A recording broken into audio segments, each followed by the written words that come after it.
Buenos días a todos. Mi nombre es Sara Cohen. Soy presidente de Cohen Aliados Financieros. Es jueves 12 de octubre del año 2023. Hemos reemplazado la edición del House View Global esta vez y la pasamos para la semana que viene para alojar un rato de reflexión y de análisis de los últimos sucesos en Israel después del ataque civil y militar de Hamas, y me acompaña o nos honra con su presencia Ahmed Riesgo. Ahmed es un amigo de la casa de hace muchísimos años. Recién reflexionábamos que nos conocemos hace 15, que trabajamos junto a él en sus varias versiones, desde Trader en Insignia en adelante. Les voy a dar las credenciales. Me parece, antes de contarles, lo han escuchado aquellos que han escuchado alguna de estas charlas que tenemos con él, y también los que me siguen en LinkedIn, que para mí es una de las mentes más lúcidas del mercado, incluso hasta en términos de lo que es estrategia internacional. Pero voy a dar sus credenciales para que eh, sepan valorar con quién estamos charlando. Es un Bachelor of Arts de Miami, de la Universidad de Miami. Es doctor en leyes con especialidad en ley internacional de la Universidad de Columbia. Es el CIO, Chief Investment Officer de Insignio, y es el chairman de su comité de inversiones. Antes fue también básicamente el Chief Investment Strategist, o sea que es el estratega en jefe básicamente de Insignio, con un montón de experiencia, los mínimos 15 años de experiencia en este rol en Insignio, que es un partner de Cohen y es alguien con quien pensamos estrategias todo el tiempo. Con lo cual, Ahmed, sin más, te disparo a vos el inicio, digamos, del análisis de esta situación, y te voy a, con perdón anticipado, te voy a ir interrumpiendo y haciendo las preguntas del caso. ¿Cuál es ayer hablábamos un poco en la preparación de esto y vos me decías por qué pasa y para qué pasa? Y me parece que tal vez ese es un buen punto de inicio. ¿Qué Sí, pasó el sábado? ¿Por qué y para qué? exacto. Bueno, primero, muchas gracias, Ana, por esa introducción, esas palabras. Como bien dijiste, ya contamos con muchos años de no solamente conocimiento personal, pero sino trabajo profesional juntos. Es verdaderamente un placer estar aquí y contigo y con todos ustedes. Antes de empezar, quiero mencionar que el análisis y la discusión que vamos a tener hoy día es una discusión obviamente técnica, económica y financiera. Solo vamos a mirar de un lens analítico, pero quiero que sepan que obviamente estamos totalmente conscientes de la tragedia humana que está ocurriendo hoy día en Israel y en Gaza, y que sufrimos juntos con ustedes con la tragedia humana que ocurrió el sábado y que sigue ocurriendo hoy día. Quiero primero empezar por eso, pero ahora vamos al tema. ¿Por qué ocurrió esto? Yo creo que es algo que muchos se han preguntado. Incluso le estaba comentando a Ana ayer que muchas de las discusiones que yo he tenido, inclusive con profesionales, es una de cierta increencia de qué fue lo que pasó y por qué está pasando. Muchos conspiracy theories están ahí. Pero yo creo que no tenemos que ir ahí, porque lo más importante de tener presente hoy día, aparte de el problema de que Israel tenga con Hamas y específicamente, es siempre tener en mente que la dinámica más importante en el Medio Oriente hoy día es la potencial capacidad nuclear de Irán, ¿verdad? Y de la respuesta, la alianza que se está formando para combatir esa potencia regional de Irán. Para que tengan idea, hoy día, Irán tiene como 122 kilogramos de enriched uranium, de 60% enriched uranium. ¿Qué significa eso? Eso significa que si Irán quiere y si Irán se pone a propuesta, Irán en un mes puede tener hasta 6 bombas nucleares si Irán decide ir por esa ruta. Todo el mundo está consciente de esto y eso es lo que todo el mundo más teme en el Medio Oriente. ¿Por cuál es la razón que se ha formado esta alianza entre Estados Unidos, Israel y los estados del Golfo? Arabia Saudita, United Arab Emirates, Qatar, Jordania y muchos de estos países. El ataque de Hamas, aunque, y quiero estar claro, Irán apoya a Hamas. Irán siempre ha apoyado a Hamas porque Hamas es uno de los comandantes principales de Israel. Pero Hamas tiene razones independientes por la cual haber hecho el ataque a Israel fuera de cualquier impulso de Irán. No estoy diciendo que Irán no estaba detrás de esto o que fue directamente involucrada, pero hoy día no hay evidencia total de eso todavía. Y como les explico, hay razones por qué Hamas pudo haber actuado sin el apoyo directo de Irán. Y es porque Hamas tiene un interés muy fuerte en que el acuerdo entre Arabia Saudita y Israel no se complete. Porque eso sí sería, porque parte de ese acuerdo entre Arabia Saudita e Israel iba a ser un acuerdo a lo que hacer con los palestinos, ¿verdad? Cómo dividir los territorios. Y obviamente Hamas quiere participar o quiere dictar cómo eso puede evolucionarse fuera de un acuerdo entre Arabia Saudita y Israel. Para mí, Hamas tuvo un incentivo muy claro para hacer eso, o sea, derrotar ese acuerdo que, por lo que sabemos, ya estaba muy cercano a ser finalizado y obviamente lo que está ocurriendo hoy día, las imágenes que estamos viendo en pantalla y también la respuesta potencial de Israel con una invasión de tropas en Gaza va a hacer que en el corto plazo ese acuerdo sea muy difícil completarlo, pero quiero estar claro, a largo plazo se va a hacer porque los dos países tienen interés. Estoy hablando de Arabia Saudita y Israel, tienen incentivos muy fuertes para hacer esa alianza en contra a Irán. Por eso quiero decir, en todo esto siempre tenemos que mantener eso en cuenta, que la fuerza más importante o la dinámica más importante es esta capacidad nuclear de Irán y la desestabilización regional que puede causar en el Medio Oriente. Sí, vos justamente hablabas ayer de que de largo plazo igual ves la posibilidad de que este acuerdo se concrete, básicamente porque hay dos ejes dentro del Medio Oriente de poder, uno es Irán y el otro es Arabia Saudita, y es de interés de Arabia Saudita incluso para sus relaciones con Estados Unidos que esto suceda. Con lo cual, eh, bueno, dentro de todo, jamás parece querer desestabilizar la situación y mientras no haya escalada, el rumbo no debería cambiar más allá de trasladarse un poco a lo largo de los meses o los años, pero el rumbo sería ese. Claro, o Ok. sea, vamos ahora a hablar del impacto económico y quizás del mercado, ¿verdad? Ujú, Mientras que el conflicto sea o se mantenga entre Israel y Hamas, no creo que va a haber mucho impacto ni de mercado ni económico. El ujú, impacto económico al mundo viene de las provisiones de petróleo y ni Gaza ni Israel son productores de petróleo. Eso no va a impactar el precio de petróleo o no debe impactar el precio de petróleo. Lo que sí puede impactar el precio de petróleo y a consecuencia la economía mundial es si el conflicto se expande a, por ejemplo, a incluir Hezbollah.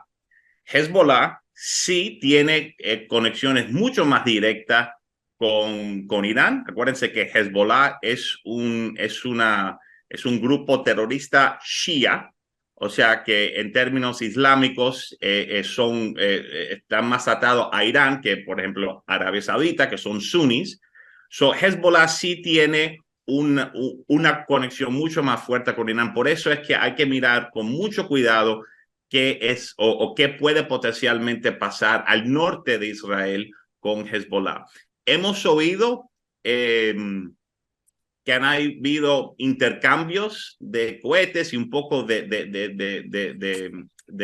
tiroteo, vamos a ponerlo de esa forma, pero no hemos visto movimiento militar a una escala que indica, por lo menos al corto plazo, que vaya a haber una exclusión militar fuerte al norte de Israel. Que además, por lo que Y entiendo, Ahmed, sí, es una escala de la que Hezbollah es capaz, tiene capacidades bélicas para hacer un ataque sí, frontal. correcto. Digo, estaban hablando de 150.000 misiles.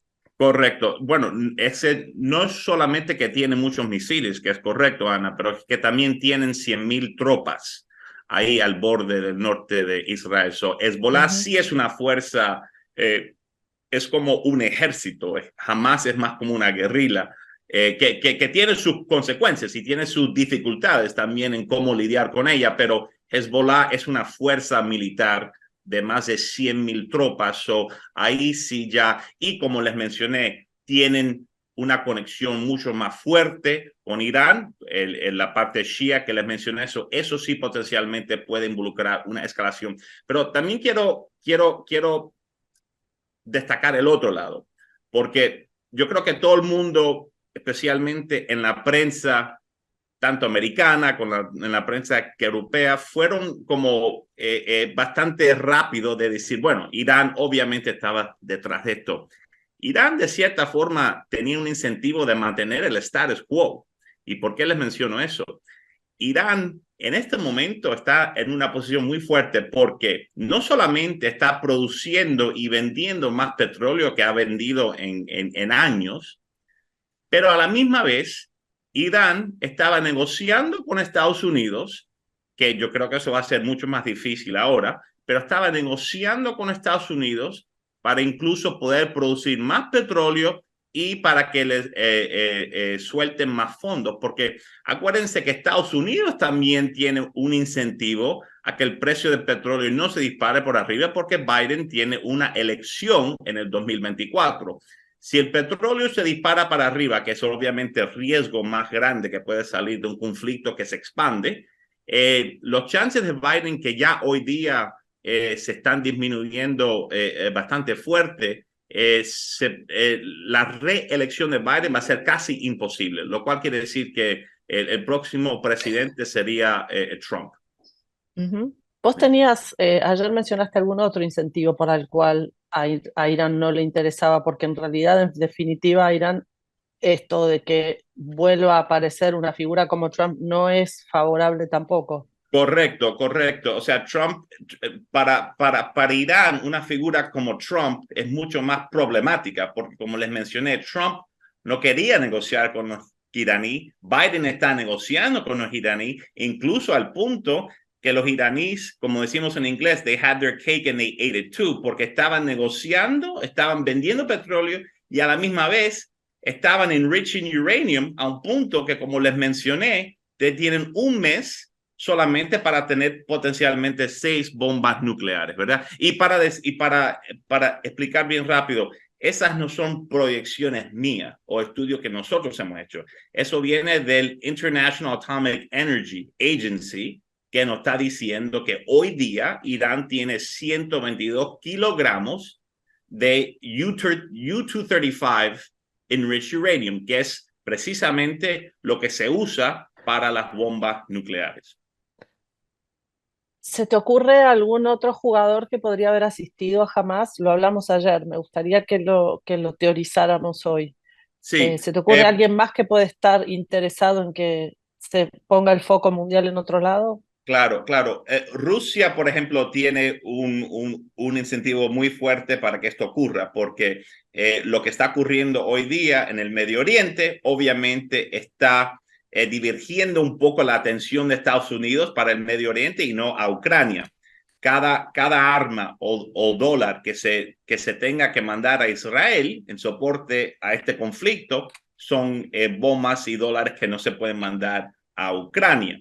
So, Rusia tiene un incentivo muy fuerte. No tenemos ninguna evidencia que Rusia estaba detrás de esto directamente, pero obviamente, tácitamente, implícitamente, Rusia está apoyando lo que está pasando, porque cualquier cosa que tome la atención de Estados Unidos fuera de Europa al Medio Oriente, es perfecto. Muchos han dicho también de China, Eso iba a pero preguntar. China está en una posición muy diferente a Rusia, porque acuérdense que Rusia es un exportador de energía, China no lo es. China es una importadora de energía, lo cual quiere decir que China todavía hoy día la mayoría de sus importaciones de petróleo, aunque muchos vienen de Rusia, una parte muy, muy importante viene del Medio Oriente, ¿verdad? Para que tengan idea lo importante que es esta zona para las provisiones de petróleo y del gas natural.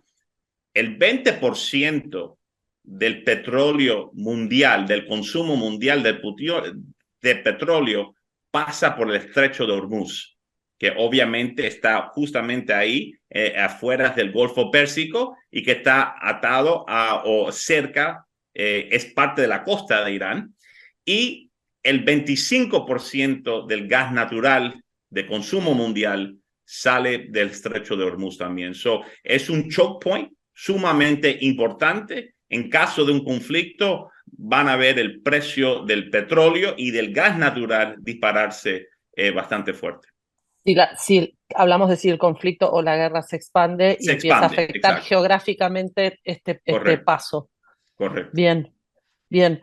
Entonces, eso es lo que vamos a ver. Probablemente si las cuestiones bélicas en Medio Oriente se expanden, recién ahí veríamos un efecto sobre el petróleo, que sí reaccionó fuerte las primeras horas, pero después volvió a valores incluso inferiores que la semana pasada. Correcto. Y Eh, yo creo que pudo hacer eso, Ana, precisamente porque vimos que no vimos movimientos de Hezbollah. También quiero decir, si esto hubiera sido orquestado de Irán, lo más probable es que hubiera habido un ataque saliendo de Gaza y a la misma vez saliendo del norte, por donde está Hezbollah en el Líbano, ¿verdad? El mundo vio que eso no ocurrió, vio que tanto Estados Unidos como China, como otros países, no fueron tan rápidos, vamos a decir, a condenar a Irán, ¿verdad? Lo cual quiere decir que no. Ahora, los israelíes no tienen los mismos constraints que tiene Estados Unidos. Por ejemplo, con esta elección del 24, lo cual quiere decir que Estados Unidos puede decir, bueno, vamos a expandir esto, no creo que lo vayan a hacer. Perdón, Israel puede decir, vamos a atacar a Hezbollah también, pero en ese momento Estados Unidos lo más probable es que va a tratar de constrain a Israel lo más que pueda. Pero al fin del día, Israel es un país soberano, independiente, pero obviamente tiene con que estar. mucho que probar además, ¿no, Ahmed? Porque este ataque no tiene precedentes y Israel tiene que dar, probablemente debe estar pensando que tiene que dar una señal muy profunda Correcto, de correcto. Por eso es retaliación. que digo, o sea, no estoy diciendo que eso es algo que los inversionistas tienen que ignorar. Incluso No, claro.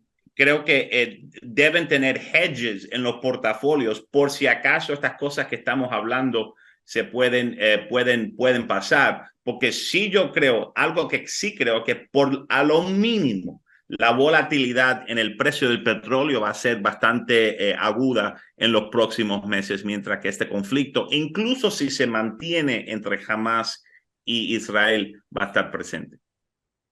Vos hablabas de hedges y ayer hablamos de algunas cuestiones que te habían resultado interesantes para explorar, para proteger una cartera de inversión. Igual me gustaría otra vez reforzar la idea de que el análisis, por supuesto, contempla ya todo el proceso de maduración de una situación humana complicada, pero bueno, acá estamos también para agregar tranquilidad desde el lado financiero, con lo cual me gustaría que charláramos 5 minutos de cuáles son los hedges naturales más allá del petróleo. Vos hablaste de algunos otros. Claro, Los commodities en general, por ejemplo. correcto, correcto. O sea, el hedge más natural o más directo, más preciso en este momento va a ser el petróleo. Tener petróleo en las carteras como hedges, porque si hay una expansión del conflicto, el petróleo se va a disparar para arriba y van a tener ese buffer con el petróleo. Pero yo creo que hay otros activos que se pueden usar también. Uno es el oro. Por ejemplo, para mí es Good muy. old, Perdón. good old gold. Good old gold, exacto. Y para mí es muy interesante, piensa en esto, el oro está bastante flat, vamos a decirlo, en los últimos meses. Normalmente, en un ambiente macroeconómico en el cual estamos, a donde las tasas reales, o sea, los real yields, se han disparado por las nubes, el oro debe estar por el suelo, porque eso impacta negativamente al oro. O sea, una subida de real yields, de tasas reales, debe desplomar el oro. ¿Y por qué el oro no ha caído? El oro no ha caído porque el oro es uno de los mejores hedges al riesgo geopolítico. Y obviamente, hoy día estamos hablando de riesgo geopolítico en el Medio Oriente, pero muchos que nos han estado escuchando por mucho tiempo saben que nosotros ya de hace años estamos diciendo que estamos en un ambiente a donde el riesgo geopolítico, el conflicto va a ser va a ser una parte permanente del ambiente y que los inversores tienen que contar por ese riesgo geopolíticos con hedges en las carteras. El oro es un muy buen hedge, los commodities en general, tanto el petróleo, pero otras cosas como productos agrícolas, metales, esos todos funcionan como los metales industriales, todos esos funcionan como commodities, como hedges al riesgo geopolítico. ¿Y por qué? ¿Y por qué estamos en un ambiente a donde el riesgo geopolítico va a ser más alto? Es simplemente a causa que el poder relativo de Estados Unidos ha caído, lo cual que no el poder absoluto de Estados Unidos sigue siendo fuerte, está incluso más fuerte que era hace 10, 15, 20 años. Pero el Incluso poder con relativo, metido el conflicto de Rusia, el poder absoluto de Estados Unidos, sin un costo militar todavía, se correcto, correcto. O sostiene. sea, el poder absoluto de Estados Unidos no ha caído, pero el poder relativo ha caído. Y eso es porque han surgido otras naciones, ¿verdad? El poder relativo ha caído, lo cual quiere decir que Estados Unidos no puede dictar lo que está ocurriendo en el mundo de la misma forma. Esa Pax Americana, todo el mundo se está dando cuenta que la Pax, este año yo creo que es el primer año que la gente se está dando cuenta que la Pax Americana de cierta forma ya no existe. O sea que Estados Unidos no puede mantener una estabilidad a nivel mundial como lo hacía antes. Yo creo que este es el primer año que la gente se está dando cuenta de eso, pero la Pax Americana se acabó hace ya un par de años y ¿Vos, ocurrió, sí, te perdón, interrumpo ahí, Ahmed, ¿asignarías algún grado de bisagra a la salida de Afganistán de Estados Unidos? perdón, Ana, que te cortaste. Se oyó mal. ¿Asignarías una bisagra en términos de su poder absoluto, de su influencia en el mundo a partir de la salida de Afganistán, tan torpe que tuvieron? Dices de la crisis financiera. No sé si se me oye mal, de la salida de Afganistán. No, no, eso es una síntoma. Ok. O sea, piénsenlo de esta forma. Después de la Segunda Guerra Mundial, Estados Unidos era casi el 45% del PIB mundial. Europa estaba destruida, sin ejército ninguno, y China estaba en el medio de un famine, a donde la gente se estaban literalmente muriendo de hambre. Muriendo. Exacto. Estados Unidos tenía un poder relativo en el mundo fuertísimo. El único actor que podía, no económicamente y no intelectualmente y no culturalmente, pero sino militarmente darle un balance a Estados Unidos era la Unión Soviética. Y cuando eso finalmente cayó, por ser el tigre de papel que era, después, en los años 90, por 20 años, 30 años, no había ningún peer a Estados Unidos, ¿verdad? O sea, hoy día Estados Unidos es el 25% del PIB mundial. Es todavía sumamente importante. O sea, Ujú. si uno ve la población de Estados Unidos, el GDP de Estados Unidos, como decimos en inglés, punches above its weight, ¿verdad? O sea, es una economía gigantesca, mucho más grande que China. Incluso Ujú. alguna gente han dicho que la economía de China es igual a Estados Unidos. No lo es. O sea, China es más o menos el 18% del PIB mundial, con 4 veces el número de personas, de población de Estados Unidos. Estados Unidos es una economía mucho más dinámica, pero es el 25%. Y hay otros que han subido, ¿verdad? India, China, muchos actores, Irán incluso, Rusia. O sea, estamos hablando de que el poder relativo ha caído y eso es lo importante tener en cuenta. Vos ayer mencionabas de cualquier manera que incluso con distintos ejes en un nuevo orden en el que haya más o una multiplicidad de ejes de poder en el mundo, el costo de la guerra bajó y Sí, estos poderes tienen contrincantes que no necesariamente hacen un fair play en la guerra, y claro, prueba claro, de esto claro. es lo que Sí, pasó sí, sí. este fin de semana. Y gracias por mencionarlo, porque obviamente en un mundo multipolar va a haber más conflicto.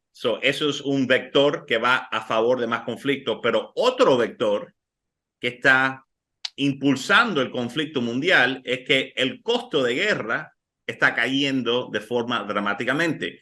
Y claramente lo estamos viendo en Ucrania, a donde estamos viendo drones que cuestan 10,000, 15,000 dólares, están explotando tanques que valen 10, 15 millones de dólares, ¿verdad? Hay un asymmetric, hay una capacidad asimétrica a donde un actor, tanto un Estado o un grupo terrorista como Hamas, puede causar daño, puede tener guerra, tener conflicto a un costo mucho, mucho por debajo a lo que le hubiera costado hace 10, 15 años, ¿verdad? Eso Prueba de eso también es va a decir, que es como una democratización del conflicto. Va a haber más conflicto porque el costo de conflicto también ha caído. Prueba de eso es que los servicios de defensa y de inteligencia de Israel no parecen haber entendido de dónde venía el ataque y fueron sorprendidos por lo que se suponía que era poco menos que un campo de refugiados con un montón de bombas adentro.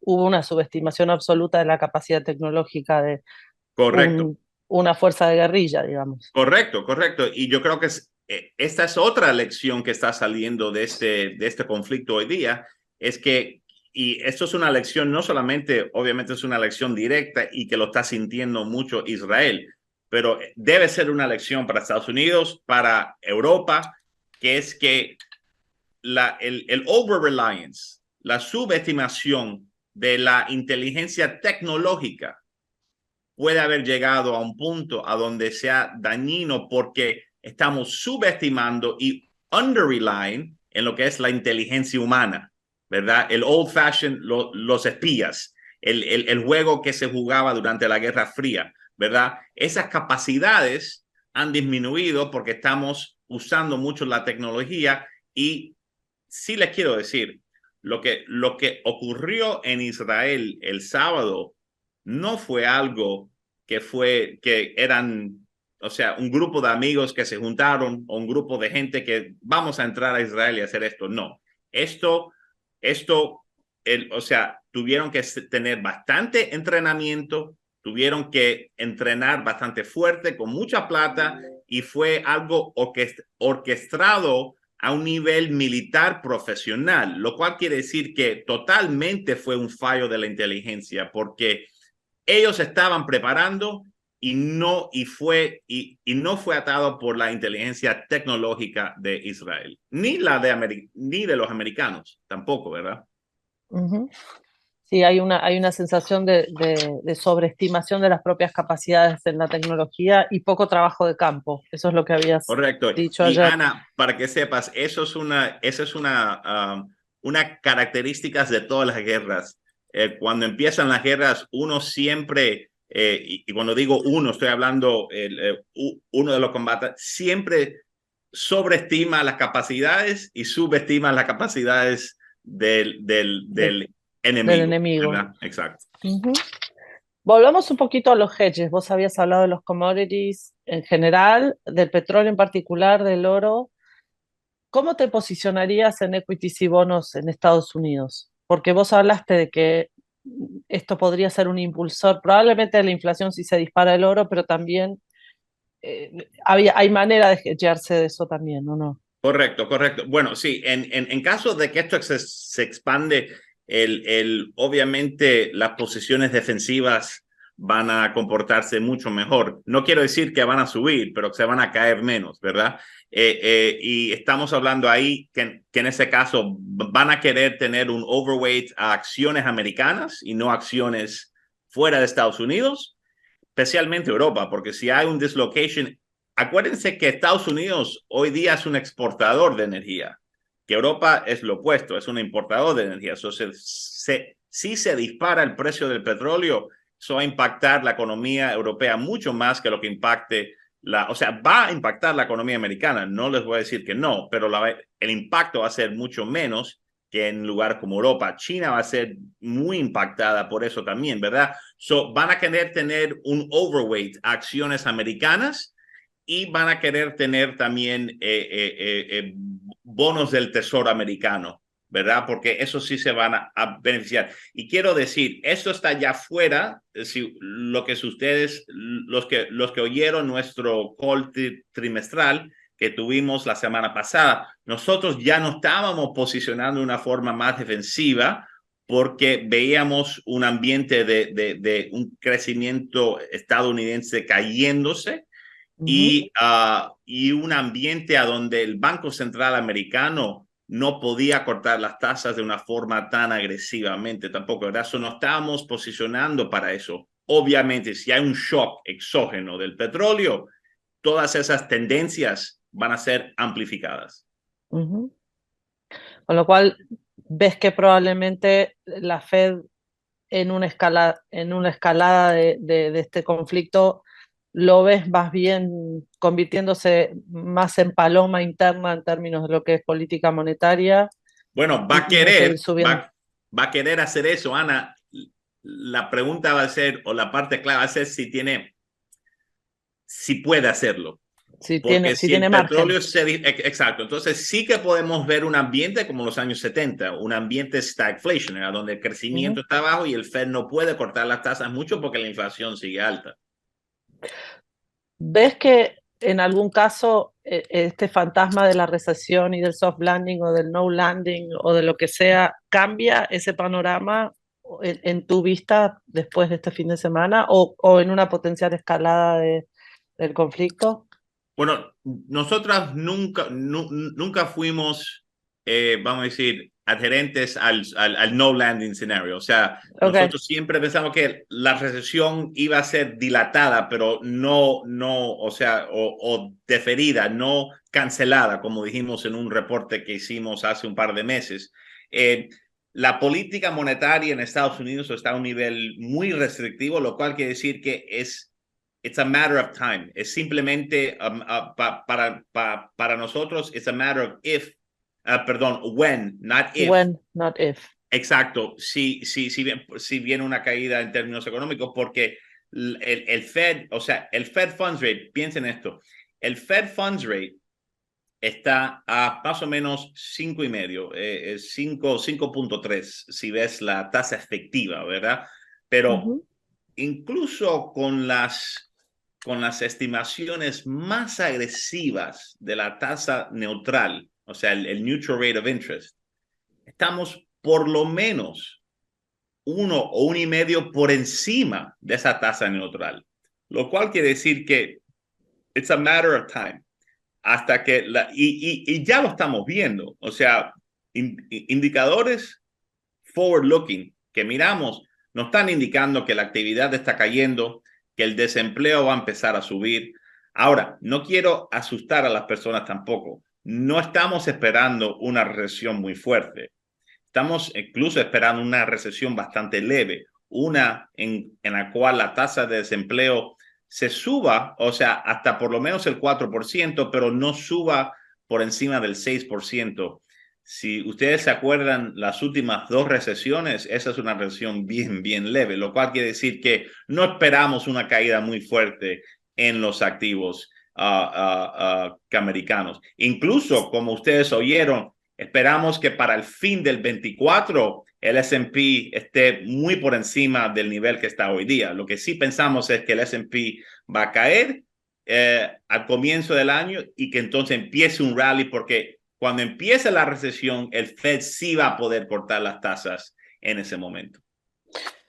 Todo si no tenemos un conflicto que Un se shock, expande a nivel exacto, global. exacto, exacto. Un shock exógeno, un conflicto que se expande en el Medio Oriente, cambia la tesis totalmente, ¿verdad?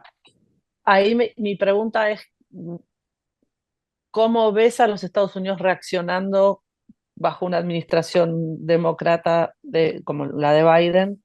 ¿Cuáles son los impulsos o los estímulos que van a provocar algún grado de actividad adicional? Bueno, Porque ya Biden, tenemos sí. una fortaleza en el Mediterráneo esperando la señal, un portaaviones gigante Sí, allí. un aircraft carrier strike group ahí en Sí, el Mediterráneo del Este. Es ujú, el Gerald Ford, que es el ujú. aircraft carrier más avanzado, más nuevo de El más Estados Unidos. grande. So, es una fuerza. Y acuérdense también, todavía hay 10.000 tropas americanas en Siria. La gente no se da cuenta de eso. Hay 10.000 tropas americanas en Siria hoy día todavía. So, hay, hay una, hay una presencia americana bastante fuerte y de cierta forma, acuérdense, esa fuerza naval fue movida a esa parte del mundo como un warning a Irán, a Hezbollah. Estamos aquí, no hagan nada, porque acuérdense, lo último que quiere Biden es que el precio del petróleo se dispare con un conflicto. Porque si eso ocurre, como les mencioné, los chances de reelección de Biden en el 2024 se van casi muy bajo, a un punto que no va a tener chance de ser reelegido si hay un shock del petróleo por un conflicto. Y acá me salta, perdóname, dame un paréntesis, otro incentivo para que Rusia haya, digamos, hosteado o promovido este ataque de alguna manera indirecta. A Rusia no le gusta alguien como Biden. Claro, claro, porque Rusia sabe que hay muchos miembros del caucus republicano que incluso están en contra del apoyo y asistencia militar que se está poniendo a Ucrania. So, Rusia, por eso es que digo, Rusia sí tiene un incentivo para esto. Acuérdense de esto también. Arabia Saudita puede, puede vender más barriles de petróleo. Arabia Saudita está manteniendo esto a propósito, el supply bastante corto.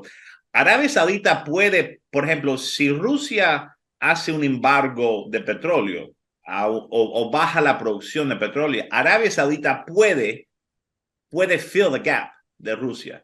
Lo que Arabia Ujú. Saudita no puede fill the gap si hay un bloqueo, por ejemplo, en el estrecho de Hormuz. Eso Arabia Saudita no tiene la capacidad de entrar supply. Por eso, by the way, por eso es que estamos viendo también la administración de Biden está haciendo movimientos tratando de llegar a un acuerdo con Venezuela, algo que está, ¿verdad? Porque la administración de Biden está buscando petróleo por todas partes del mundo, Ujú. ¿verdad? Porque ese es el riesgo número uno para ellos para reelección, es un shock del petróleo.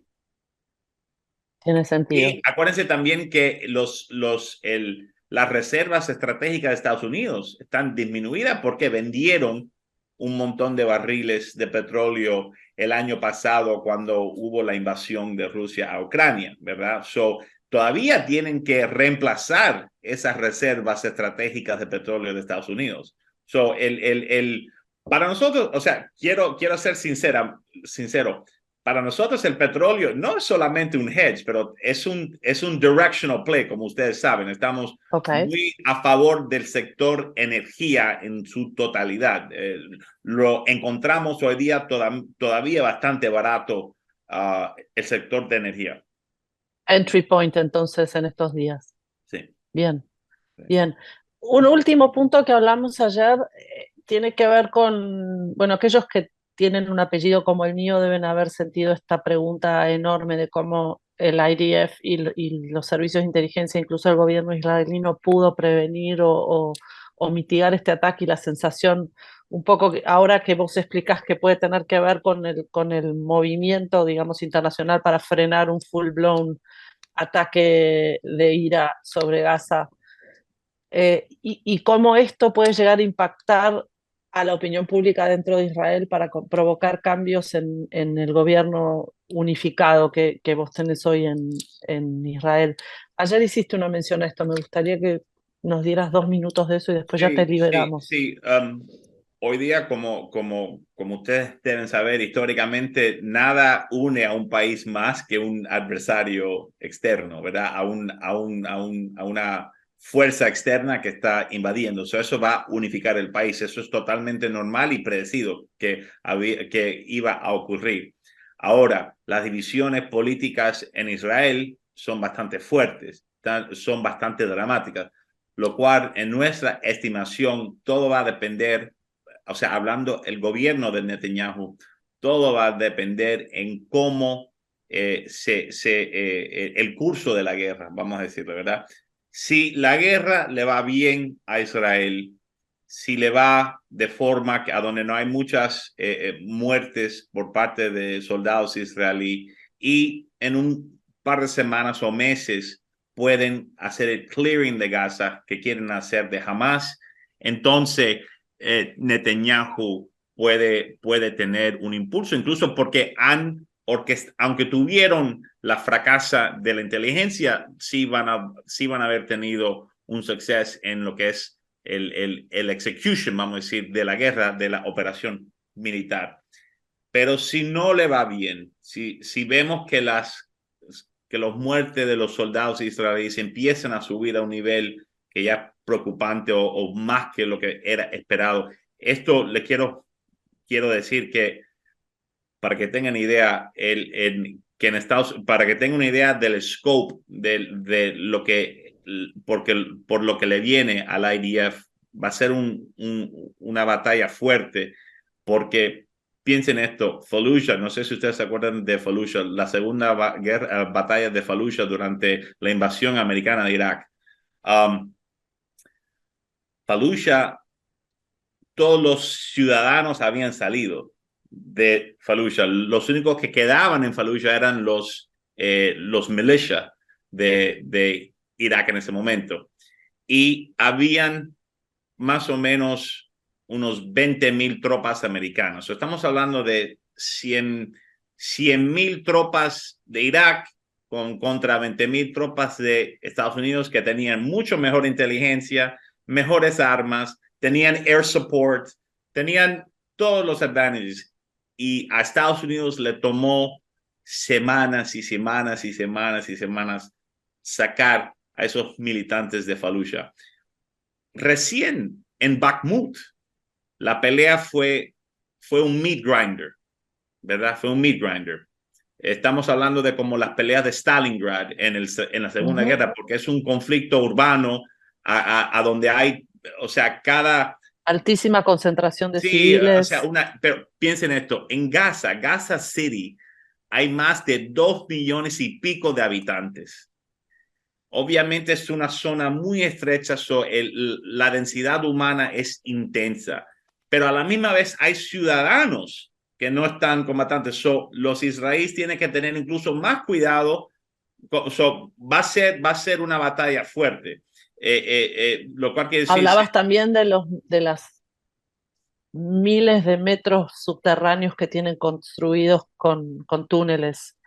de Eh, túneles. Hay túneles por todas partes. Jamás ha anticipado esta invasión. Ellos obviamente tienen que haber planeado que después de hacer lo que hicieron, estaban esperando que las fuerzas israelíes entren a Gaza de esta forma.